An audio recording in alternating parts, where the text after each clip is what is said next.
Observe que toda a sua vida ela tem sido gerada, você tem reproduzido aquilo que as pessoas te ensinaram, você tem reproduzido aquilo que você vê por aí, você tem planejado sonhos de acordo com esse sistema. O sistema ele diz para você assim, você deve viver assim.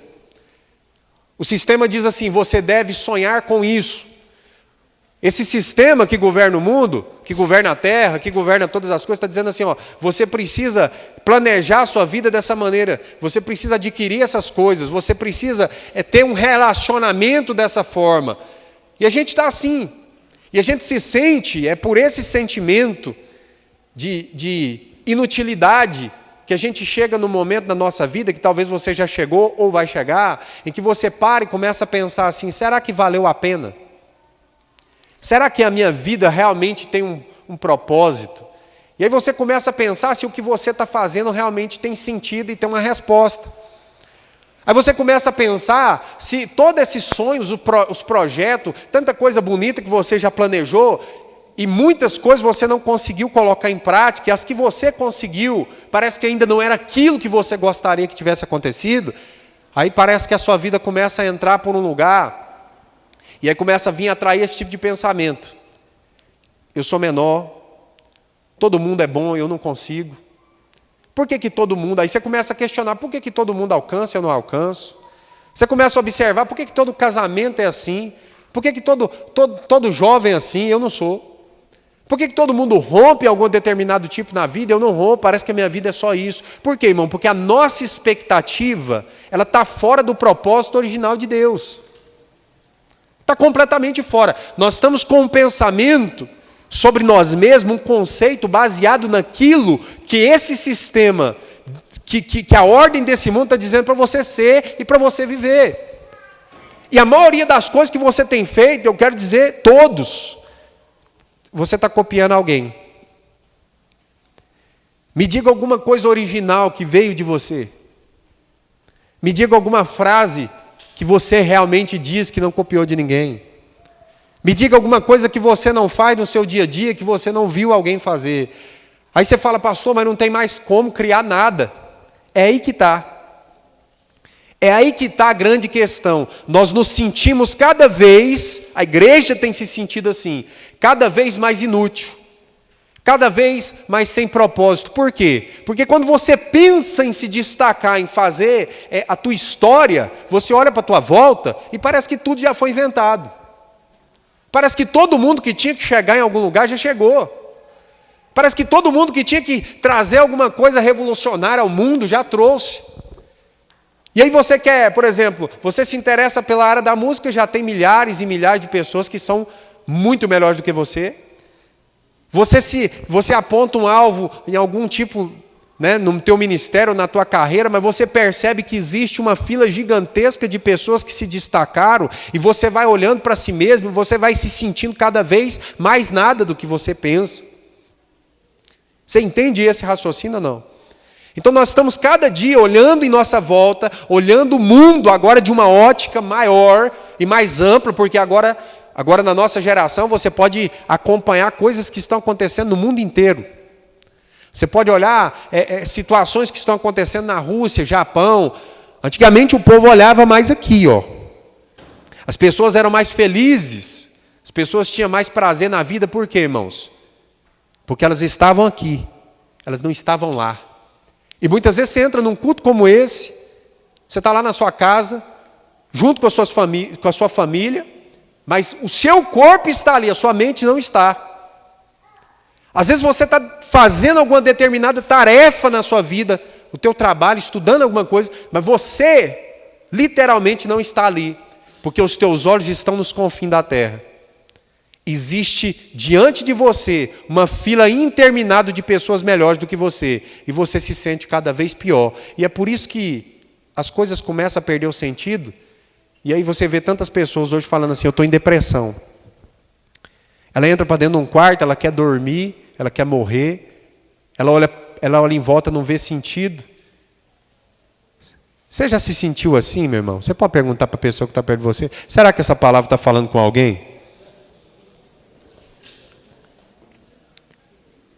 Será que faz sentido o que nós estamos vendo aqui essa noite, irmão? Será que o problema, a solução disso não é realmente a maneira que nós enxergamos a vida? Ei, peraí, eu nasci, eu tenho uma vida que Deus me deu, cada um de vocês tem. Será possível que eu não possa escolher por mim mesmo a maneira que eu posso levar essa vida? Eu quero dizer para você que Deus te deu essa escolha. Aí eu escolhi o que, irmão? Eu escolhi o certo, eu escolhi andar com o Criador, com esse camarada que me deu essa vida. Eu escolhi. Eu decidi, você está nessa posição, eu decidi olhar para a sua palavra e compreender aquilo que Ele realmente quer de mim, por que eu existo. Poxa, será que eu não posso me perguntar, por que eu estou aqui? Será que isso não seria inteligente para nós descobrir? Será por que o Regis veio a essa terra? Será que não tem uma missão, um propósito? E às vezes a nossa vida ela não tem sentido exatamente por falta de você se perguntar isso, e não só se perguntar, mas tentar descobrir o porquê. E eu quero dizer com todas as letras que você não nasceu para isso que as pessoas estão dizendo que você nasceu. Você não nasceu para isso que você pensa que você nasceu. Você nasceu para um propósito único, original, específico, inédito. Você entende isso? Você é inédito, irmão. Você é. Você já parou para pensar que não existe ninguém, e nunca houve ninguém igual a você? Nem na aparência. Pode ter parecido, mas não é igual. Nem na personalidade, nem na maneira de ser, nem na maneira de viver. Ninguém é igual a você. E por que então que você quer viver uma vida de cópia? Por que então que você fica o tempo todo tentando imitar aqueles que estão se destacando? Será que isso realmente faria sentido, irmão, diante de Deus hoje, você aparecer, né, como mais cedo ou mais tarde nós estaremos diante dele, e ele olhar para você e ver uma cópia de um monte de pessoas? Ele vê uma cópia de um monte de pessoas. Mas a palavra de Deus não diz para nós sermos imitadores. Nós precisamos imitar princípios, nós precisamos imitar caráter, mas nós não podemos mudar a essência que Deus nos fez. Consegue entender ou não? Vamos lá no Éden. Onde foi o propósito? Onde foi o começo para nós? Chega lá no Éden. Vamos um pouquinho antes do Éden. Deus cria o homem e depois cria a terra. Como que foi? Deus cria céus e terra, e tudo que na terra havia, e depois ele coloca o homem no jardim. Faz toda a diferença. Deus ele não sentou o homem aqui e falou: homem, eu vou te ensinar a criar as coisas. Deus não fez isso. Ele não colocou o homem e falou: observa bem que eu vou te ensinar como é que faz cada coisa, porque se alguma coisa der errado, você recomeça e cria tudo de novo. Foi isso? Não, Deus ele criou o planeta, ele criou todas as coisas, e depois que estava tudo pronto, diga tudo pronto, depois que estava tudo pronto, Deus cria o homem, e não coloca em qualquer lugar. A palavra de Deus diz que Deus cria um ambiente, Deus cria um lugar específico para colocar o homem, e Deus chama de jardim do Éden. Cutuca a pessoa que está perto de você e fala assim: Deus criou o paraíso e colocou o homem lá. O que significa? O que isso tem a ver, irmão, com o propósito original? Deus ele não nos ensinou a criar ambientes. Deus nos ensinou a escolhê-los. Você consegue entender isso? Deus ele não quer que você crie um ambiente. O porquê que você não consegue ser cristão como você gostaria? Porque você está sempre tentando criar um ambiente onde só existem pessoas santas, onde só existem pastores santos, onde só existem pessoas cheias de Deus. Você está tentando criar um ambiente onde só os anjos passeiam. Meu irmão, você não foi criado, você não foi preparado. O propósito não é você criar um ambiente.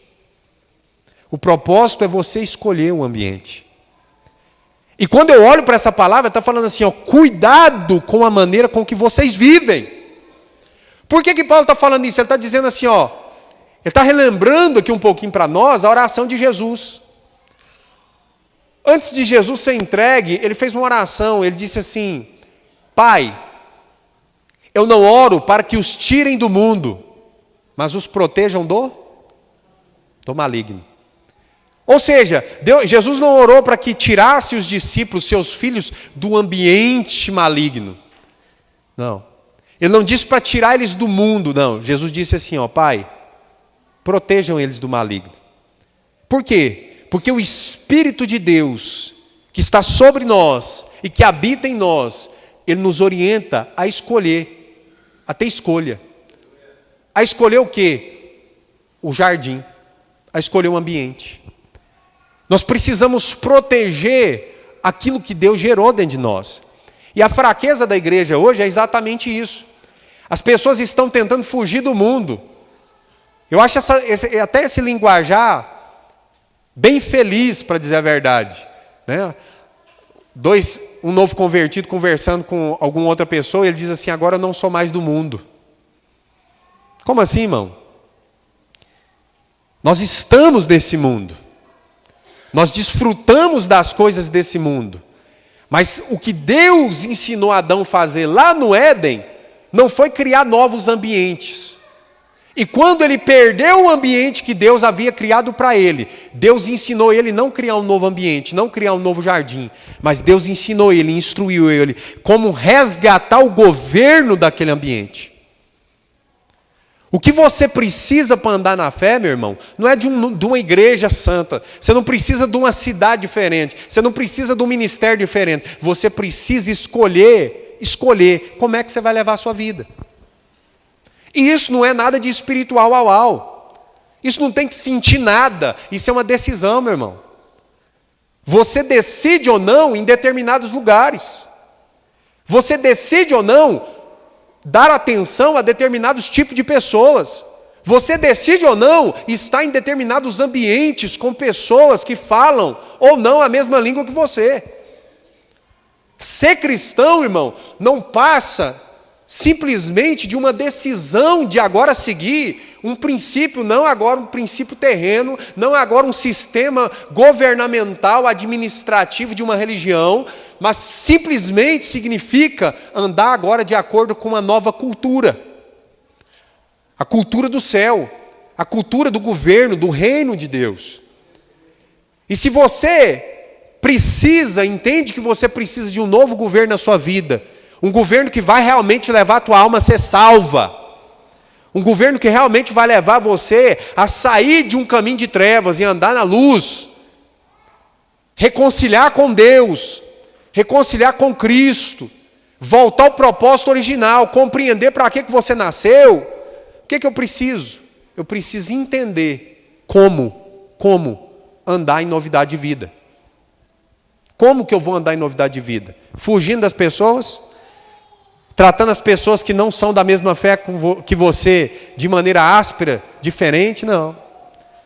Excluindo as pessoas, saindo do meio das pessoas? Não, meu irmão. Você simplesmente precisa proteger aquilo que Deus está gerando em você.